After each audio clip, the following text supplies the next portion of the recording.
Number two, another reason which kind of biggie packs off of fear. Piggybacks. Biggie packs. Sorry. I was like, something didn't sound right. Biggie packs, like Notorious B.I.G. book bags. I don't know. Okay, I'm sorry. See? Biggie packs. Wow. Number two, something that piggybacks off of fear is uncertainty. Welcome to Storytime with Sirece. Preview.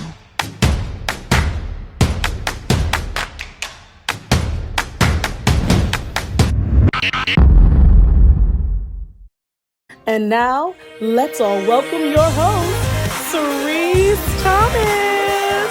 Hey guys! Hello, come on in. Welcome to the weekend. The weekend is here. Happy Saturday. We are back with another Saturday story time with Sirece. And it is the first Saturday of September. I am so excited because for those of you that don't know, this is my birthday month. Shout out to all the September babies in the house. It is just such a good month, not just because it's my birthday, but honestly, my favorite season is the fall. Oh, I just love when that brisk air rolls in. It is just like the warmth of Jesus is hugging me on the inside. I mean, seriously, I am a fan of my mother's sweet potato pies. I love to see the leaves on the ground, the colors, the fire pit, the smell of grills out. It's just all of it. I can't wait to visit the farms. I can't wait to take my daughter pumpkin picking, everything about the fall. The reason why it's my favorite season is because it is the catalyst to the top season of all seasons, all right? And don't let me get started. Christmas is coming. Now, I don't know if y'all was with me with Christmas in July on Hallmark. Yeah, they were playing the movies. Yeah, they were. Yeah. And I was watching and I was loving it. So I am excited because fall is just like a catalyst for all those things. So, you're just going to see me be giddy, these Saturdays in September. But I will not miss a Saturday. I've got a word for you. I am back. I pray that you guys have been encouraged. Last week, we were talking about rest, true rest in God, and the things that we have to be able to apply mentally, spiritually, emotionally, physically to experience true rest, not just sleeping and feeling refreshed in the physical, but really getting true rest, which begins on the inside. So I pray that you received a word from that. If you missed it, it's on YouTube. So don't forget to like, share, and subscribe. As we go into this word for this week is your yes. Your yes to God. Some of us are out here struggling with saying yes to God. And oh, I know that so well. And you know that because he just begins to tap you on your shoulder about the same thing over and over. And he keeps bringing it to your attention. He keeps bringing it to the front of you. However he does that, it could be through a song, through a person, through a message. You're just like, why does this thing or this person or this action keep being brought to my attention? Because God is waiting for you to say yes. And there are three main things that really stop us from saying yes. Number one is fear. Okay, false evidence appearing real. Many of us have heard this before. It is starting to put those things, if you're anything like hypothetical me, but what if this happens when I do this? And what if I don't do? It's like we don't like to not know what it's going to be like on the other side of that yes, right? It could be some real serious steps of faith. I mean, again, I love it. We always talk about when Jesus called Peter out of the boat to walk on water and waiting for his yes. But the truth of the matter is, and I don't know how I forgot this part. I was reading the other day, Peter said, Lord, if it's you, ask me to come to you. Can we just sit on that for a little bit? Because what happens is we actually will ask God for things, pray for things, and then when he delivers his response, we're like, oh, wait, are you sure this doesn't look right. There's a storm. I don't know if isn't that crazy? But the reason why we pause is because many times his response to what we're asking doesn't always look like what we thought it was going to look like. So we're like, oh, no. I didn't mean increase my faith by asking me to walk on water. He's like, yeah, that this is an answered prayer, believe it or not. So I'm just waiting on your yes because you asked me. So I just wanted to encourage someone out there today because you asked for this and you may not realize it because the way God does things, his ways are higher than our own. His thoughts are higher than not our own. So when he does something, many times we don't recognize it immediately. And this is why, yes, you want to pray. You want to make sure, hey, God, is this you? I believe it's you because you keep tapping me on my shoulder about it because that's what God will do. And many times, even though you may have fear about it, you'll have an internal peace where you're like, okay, I know this is God. I need to say yes. And I want to really make this clear. And I was just talking about this the other day. Your yes is someone's answer. So please don't take it lightly saying yes to God. What he has for you to do, it matters. The gift he has inside of you, whatever he's asking you to do next is because he's asking you to develop something or make room for something, move something out of the way, move someone out of the way. He's asking you to move forward for a reason because your yes is someone else's answer. The way that you show up for God can affect someone else's soul that you may not always really even realize. That's sometimes why we take it lightly because we don't always see the fruit. We plant the seeds, but we're not always going to see the fruit of the things that God asks us to do. So, but just know that it is so much deeper than you realize. Who God has called you to be and how he's cultivating you and pulling you out is so much deeper than you realize. So move fear out of the way. Stop with the hypothetical thinking. Fix your thoughts on him because that's what happens. That hypothetical thinking comes from thinking of things that are not of God. Well, what if this and what if that? He's like, fix your things on those things that are true, lovely, noble, and stop hypothetical thinking because hypothetical thinking is the breeding ground for fear. It just allows fear to grow and grow and grow. Cut it. Cut it in Jesus' name. Get you a verse that you can repeat over again and fix your mind on those things so that you can move in God's yes.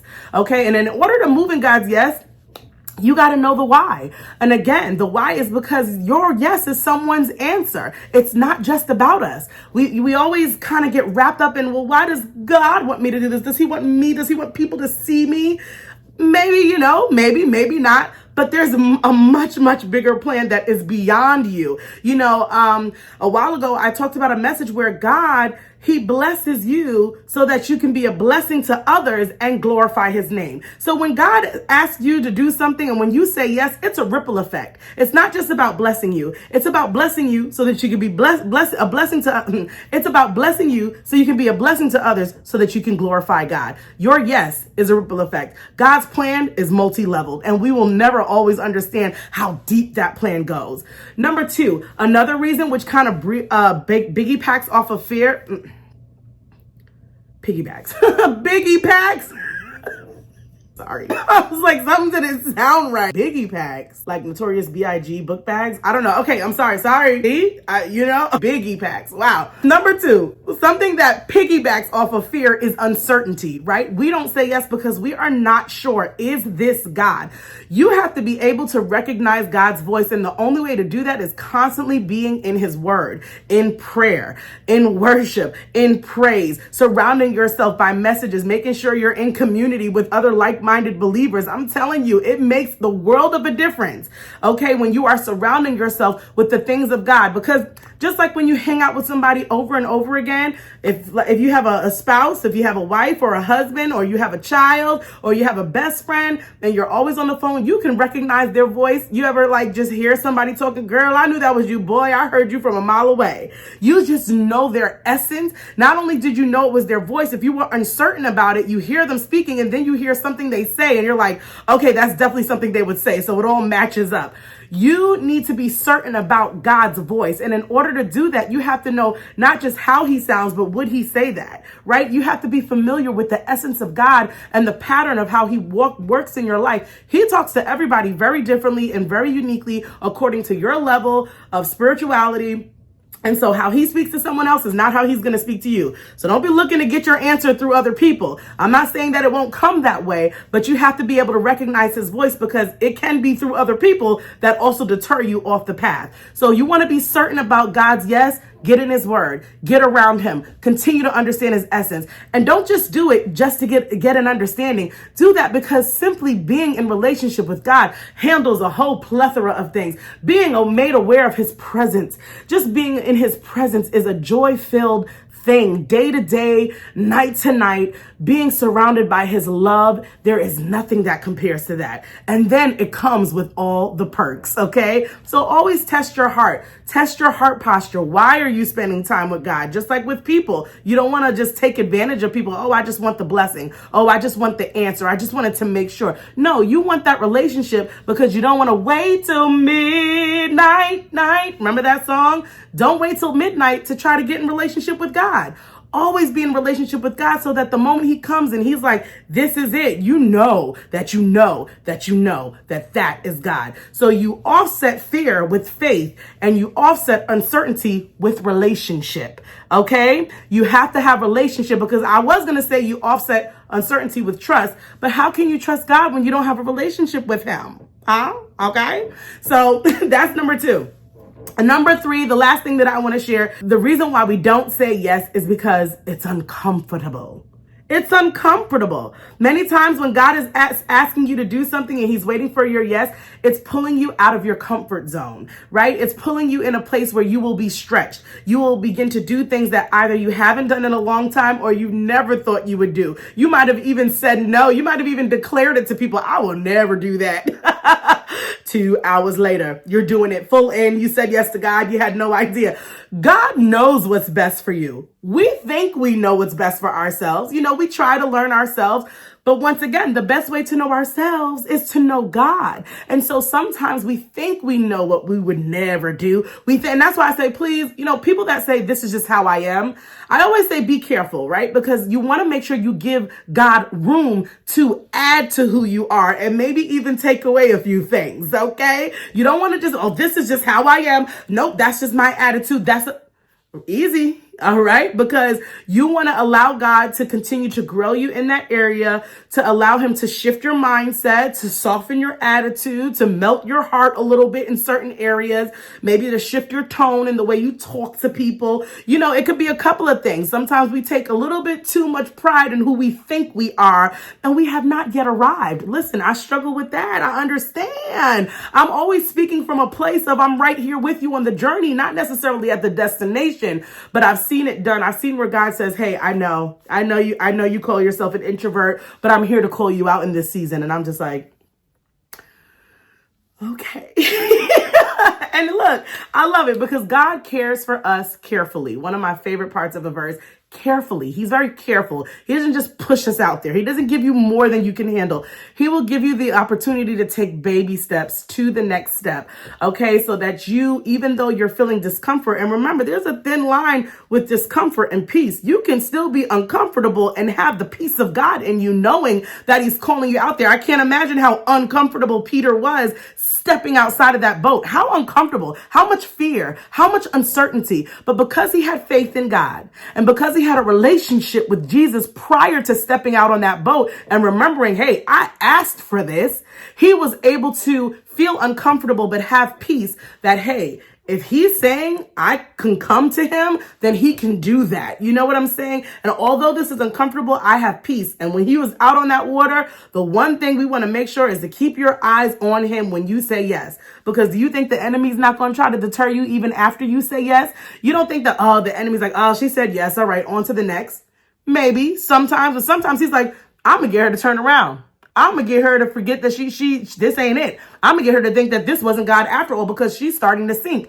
Well, he's starting to sink or she's starting to sink because you took your eyes off of God. So when you say yes, when you get past the faith and you confirm the relationship and you know that it's him and you're okay with the discomfort and you're ready to step out, keep your eyes on him because it's so easy to go back. And this is for someone. Some of you have said yes and ran back to the boat. Okay? Some of you had said yes and ran back to the boat because you started to sink and said, oh, this must not have been God. I must have overthought. Oh my goodness. No, you took your eyes off of him. Some of you started operating in your own strength. Some of you started going a different direction because you started seeing other opportunities and paths. If you're anything like me, I always have to reel myself back in because I'll get out into something and I'll say, oh, we could do that. We can do that. We can do that. This is great. And God's like, no, I just asked you to come here. This is what I asked you to do next, right? You'll hear me say in a lot of my messages, this is the next step, because that's just what I'm on in this season. There are so many big dreams that I have to learn how to just get to the next step. Because if I don't do the next step correctly, I will find myself very discouraged, and I have to trust that the next step doesn't always look anything like the dream that I'm trying to get to. And I have to just focus there. Keep my eyes on him there. I can keep dreaming big, but I have to focus that whatever God is asking me to do next, it has some type of correlation. And I have to remember, I asked him for this dream. And although I may not understand how this connects, if I say yes to God and I understand my why, that yes is someone else's answer. And it could be in this season, and it's multifaceted. That yes will bless me.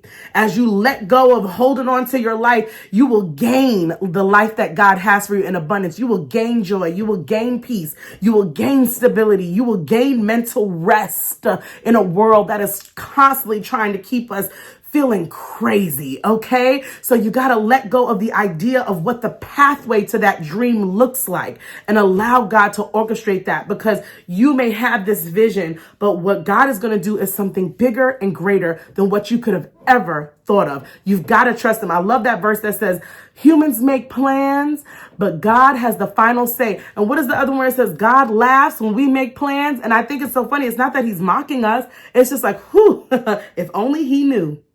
If only she knew what she is asking for. And if only she knew, if only he knew as he begins to plan this dream, the steps that it's going to take to get there. You know what I'm saying? It's like when my daughter asks me something, she doesn't always have the full scope of what she's asking. I think that her question is in the right direction, but I tell her the next step is, it's time to go to bed. If you want to do this tomorrow, you have to have good rest. And she's like, go to bed? I don't understand. What does that have to do with going to Kings Island the next day? I'm like, well, you're going to need a good rest. You're going to need a good night's sleep. So you know what I'm saying? And that's on a very minuscule level. But for us, we have to be able to trust God with our yes. When he is asking, number one, remember, he's asking you because you asked him first. And some of us forgot about that. So knock that fear with faith, get that uncertainty out of the way with relationship, and allow yourself to be uncomfortable sometimes. As long as the peace of God is there and you know that he's calling you, he got you. He won't let you sink. And once you get out there, keep your eyes on him. Remember why you're saying yes, and that will help you. So I hope you guys received something from this week's Storytime with Sirece. Again, happy September to all my September babies out there and all my fall lovers out there. Love you guys again. Don't forget to like, share, and subscribe. And I cannot wait to see you again next week with another Storytime with Sirece. See you guys.